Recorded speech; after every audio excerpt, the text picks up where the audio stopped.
Okay. Share screening, have you done? Yeah, now I think it will come. Yeah, it is Yeah. coming. It's coming. Okay.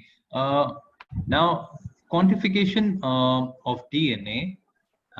Once you isolate the DNA, it's very important that you quantify, because for especially if I talk about the PCR reactions, the amount of DNA that is added to a PCR reaction, that is a template DNA, the primer DNA, it has to be quantified, like, because it's a reaction and the reaction has to be optimized. And one of the parameter in optimization is the right quantity of DNA that you should take in the reaction mixture. And similarly, for other cloning reactions also, the quantity of DNA is very important. Now, let me discuss about the most easiest way of quantifying the DNA, that is by the spectrophotometric method. The rule of thumb is that you take the OD at 260 nanometers, because at 260 nanometers the DNA absorbs. Uh, the absorption is given at 260 nanometers. You must be knowing that every compound or every element on this earth has a specific absorption maxima. The absorption maxima is the wavelength at which a compound gives the maximum absorption of a energy. So this energy is defined. So, and specific. For DNA, we use 260. The OD is set at 260 nanometers, and if the OD is equal to 1, for if you're putting the DNA in a cuvette and a buffer is mixed with the DNA and the OD comes to be 1, then it is considered that you have 50 microgram per ml solution of double-stranded DNA. You have to remember this, that OD1 is 50 micrograms of double-stranded DNA.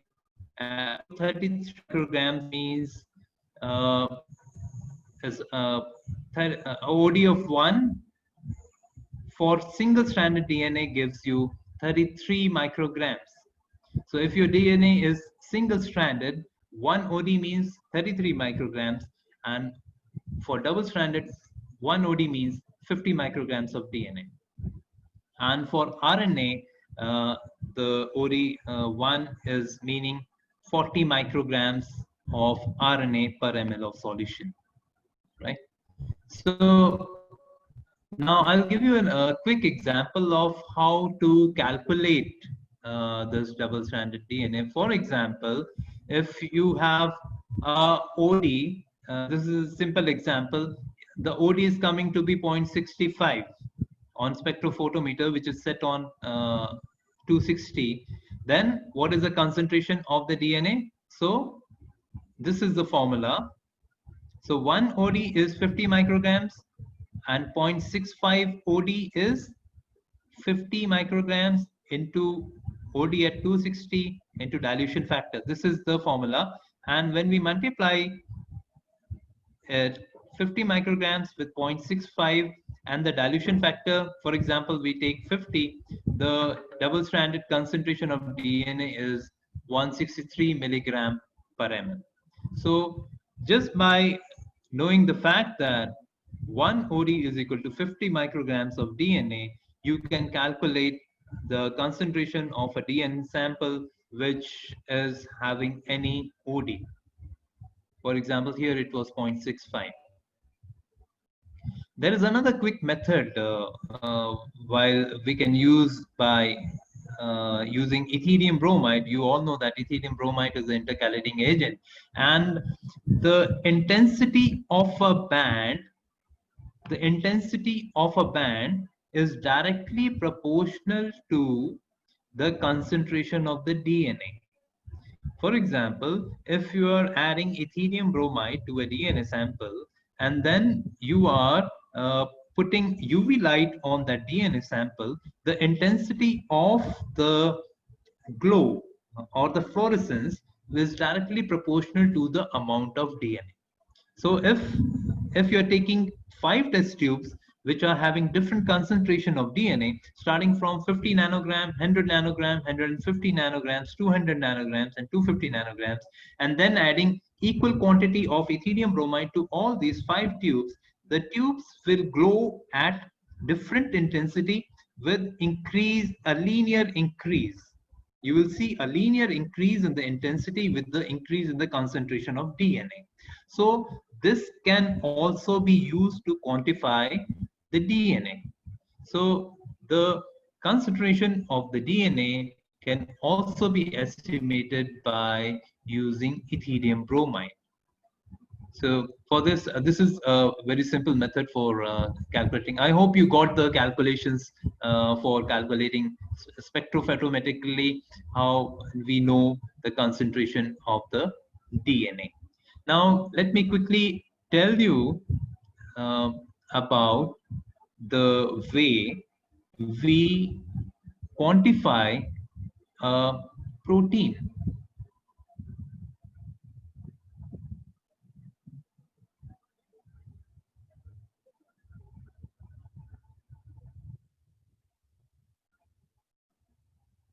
Now, you can you see the slide? Protein estimation methods. Okay, so the protein estimation methods, there are 3 parameters which are very important. That it should be sensitive, It is it should be. Raju. It's not seen, sir.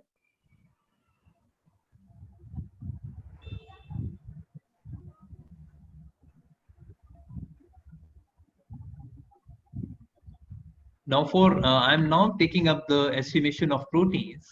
So in proteins, the 3 main factors that should be considered for choosing, there are different processes for estimation of protein, which we will discuss quickly in the coming slide.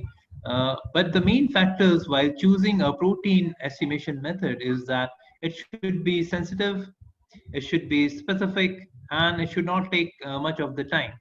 So you can, your students and you will come across different methods for protein estimation. And let me tell you that all these methods, they vary in sensitivity, they vary in the time, they vary in the agents. So first is the Beard method. This doesn't have a very good sensitivity, and the principle is that in alkaline condition, copper sulfate reacts with the protein to give a color, and that color, the intensity of the color is proportional to the amount of protein present. But this method is not so popular because the sensitivity is low. It can detect 1 to 20 milligrams of proteins. So we are interested in micrograms of protein. So this method is very crude, and we generally, in research purposes, we don't follow this. Another method is UV absorption. This is very simple, but it is only for pure proteins. If we set the OD at 280 nanometers, there are certain amino acids which give their absorption at 280 nanometers. That is phenylalanine, tyrosine. These are the amino acids which give absorption at 280 nanometers.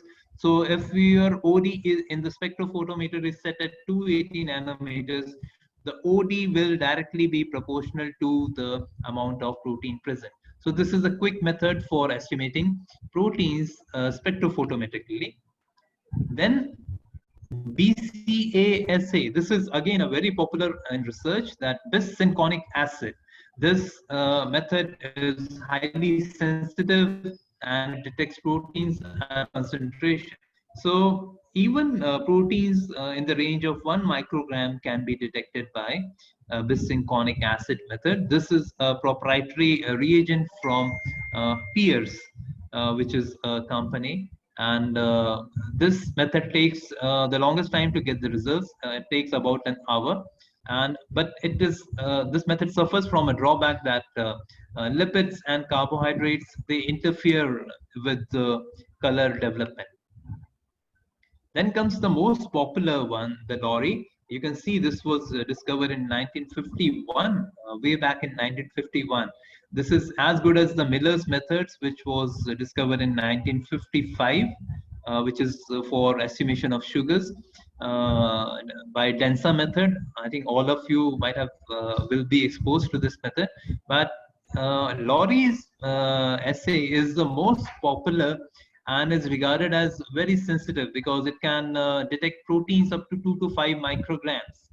So in this method, first the copper ions are reduced under alkaline conditions, which form a complex with the peptide bonds of the protein. This complex then reduces Fc reagent, which is called the Follin-Cicalto reagent, and that results in the change in color to deep blue. And the absorption is measured at 650 nanometers, or between 650 nanometer or 660 is the most popular wavelength for measuring the absorption of the Laurie's reagent. And it takes about 45 minutes to 60 minutes for completion of this assay. So this is the most popular method, and the principle behind the Laurie's method is that the Fc reagent it binds with the peptide bonds of the protein, which will develop a color, and the intensity of the color is directly proportional to the amount of protein. So we will see that in a video also, that how we measure the protein concentration.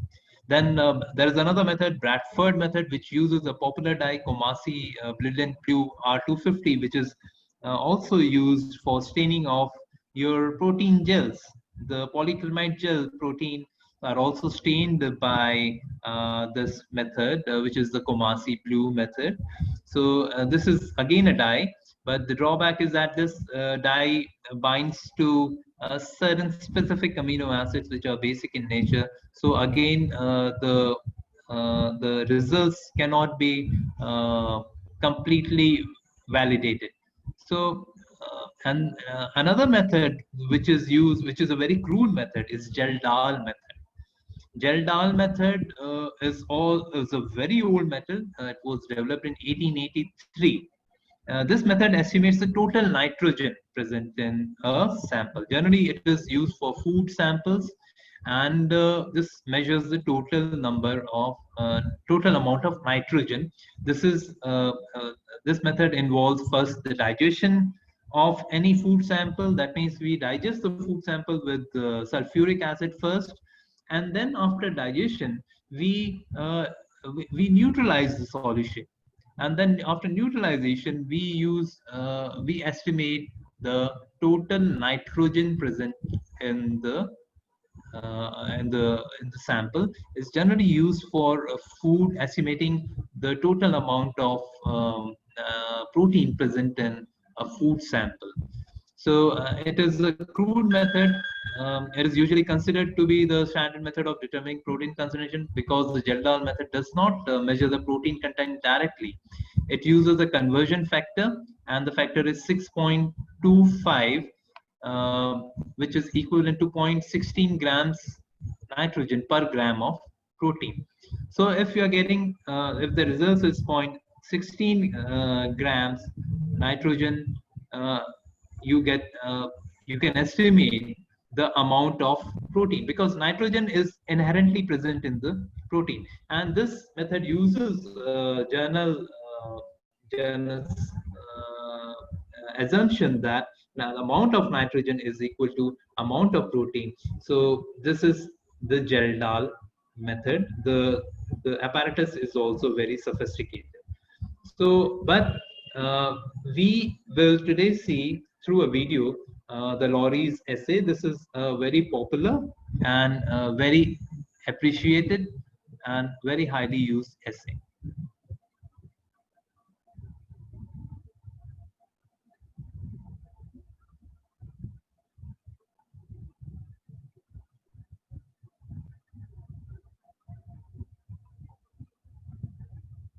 Can you see the screen?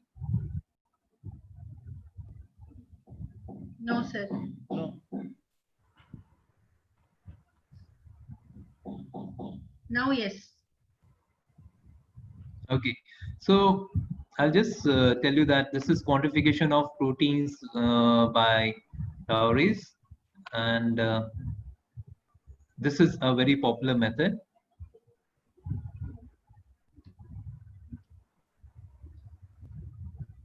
Now,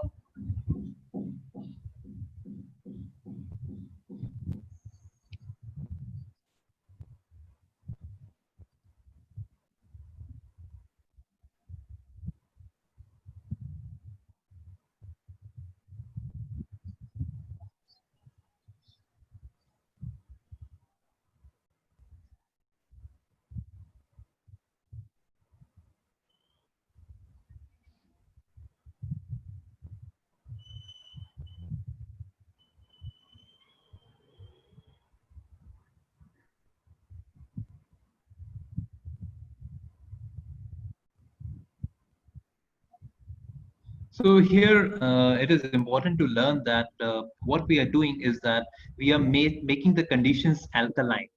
In alkaline condition, the copper ions are converted into cupric ion, and this cupric ion then binds with the Follin-Sicalti reagents. Uh, and this reagent has the ability to bind to certain amino acids. This complex then binds to certain amino acids, which includes phenylalanine, tyrosine, and tryptophan. These amino acids are very important because they are aromatic amino acids, and they have this ability of binding to this Fc protein copper complex, which gives a typical blue color whose OD can be measured at 660 nanometers.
So the wavelength is important. That 660 nanometer is the wavelength that you set your spectrophotometer on, and only after setting this wavelength you will note down the absorption.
So this was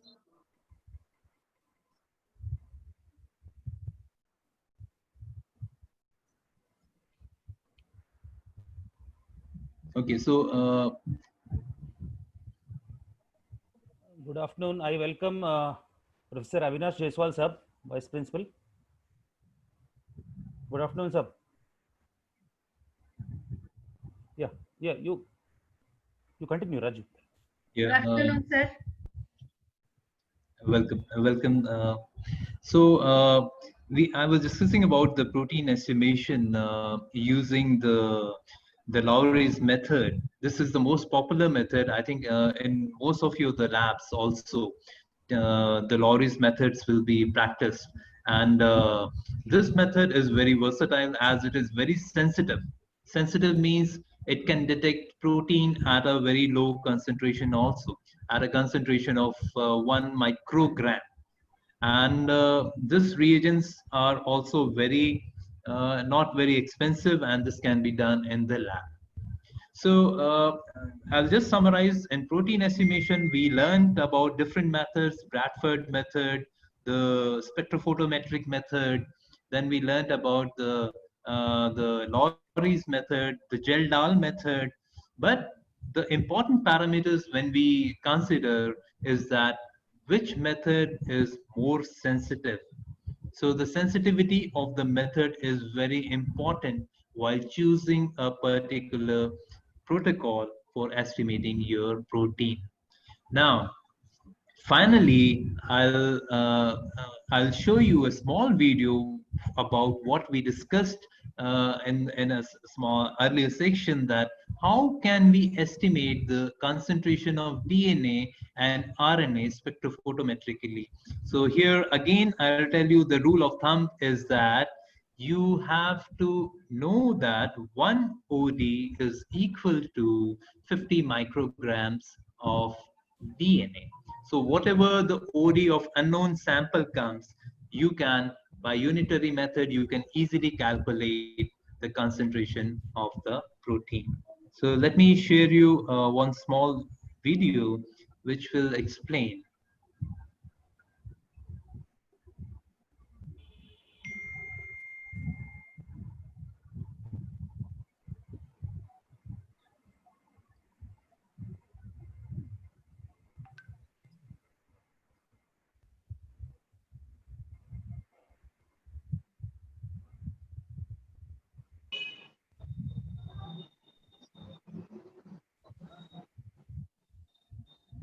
So we are using, here you can see a special kind of a spectrophotometer which is dedicated for estimating the amount of DNA. This is not a normal spectrophotometer. This is purposely used for estimating the quantity of DNA and for finding out the purity of the DNA. Now here you see the cuvettes. These are special cuvettes which have some indentations here. You can see we can put a smaller amount of sample in this cuvette. Now what is your sample? It is your DNA, and the DNA is added and then the DNA is diluted. I'll show you. So these are special tubes. Now they are marked as control. We'll mark one tube as the cuvette as control, which is for setting up the blank. And then we will set the pipette to 240 microliters. And to this, we are taking the DNA sample. And now we are adding this DNA sample into the cuvette. After this, we are supposed to add distilled water. We are adding 500 microliters of distilled water to dilute the DNA sample. So the distilled water is added to the cuvettes where previously we added the DNA. Now, after adding the distilled water, we will ensure it is properly mixed. This is done by, then we will set our instrument. Now, this is a special kind of a spectrophotometer, which you can see that it gives you the concentration. It can also give you a ratio of 260 to 280. Now, this ratio is important for calculating the purity of the DNA. And it's also, we can include the dilution factor to calculate the exact concentration of the DNA. Now we press the button for estimation of DNA. It will automatically set the OD to 260 nanometers. And then we press enter. And the reading will be taken at OD of 260 nanometers. So 260 nanometers, we got the OD. Now we have to press enter again, and now it is ready to read the absorbance.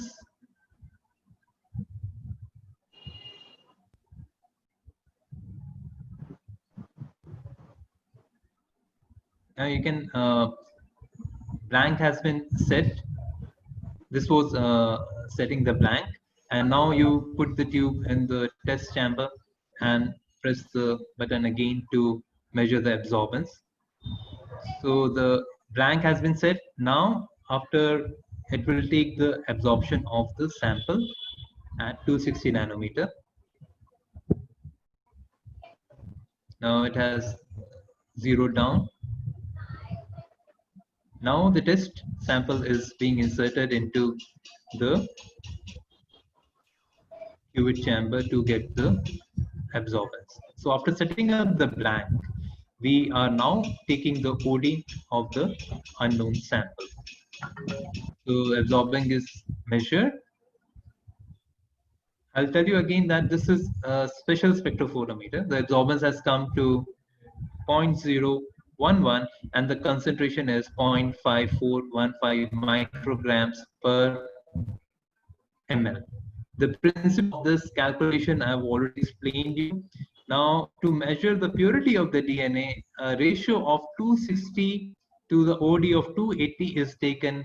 So this is program machine. This is giving a OD of 5.49. So any ratio which is more than 1.8 is considered to be a pure DNA. So this is how we have ensured the concentration measurement and the purity of the DNA. So with that, I conclude my talk. So we today